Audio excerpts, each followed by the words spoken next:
Alors, vouloir résumer le Fogg, c'est aussi périlleux que de tenter de percer un très épais brouillard.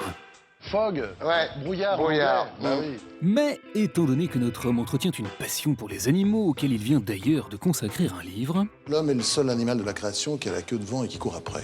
on peut peut-être essayer de le cerner en se demandant de quel animal il se rapproche le plus et, personnellement, je pencherais pour le singe.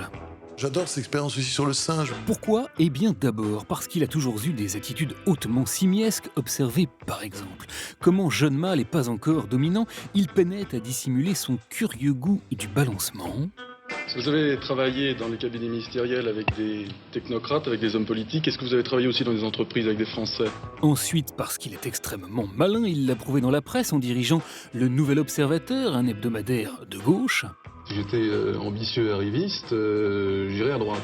avant de passer, parce qu'il est agile, au Figaro, un quotidien de droite. Si je vais au Figaro, c'est parce que je suis sûr de réussir. Si j'aime pas l'échec.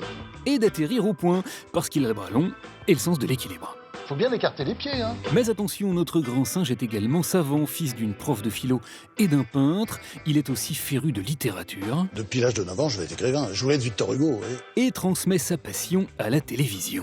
Bienvenue chez Fogg, l'émission qui met l'écran au service de l'écrit. Enfin, si Fogg est un singe, c'est bien évidemment aussi parce qu'il a les fesses rouges. Mais j'ai jamais été l'ami de personne. Mitterrand, Chirac et Sarkozy ont tous voulu lui botter le train et réclamer sa tête. Il faut tuer la bête quand elle est vivante. Et si aucun n'y est parvenu, c'est parce que ce n'est tout de même pas au vieux singe qu'on apprend à faire la grimace.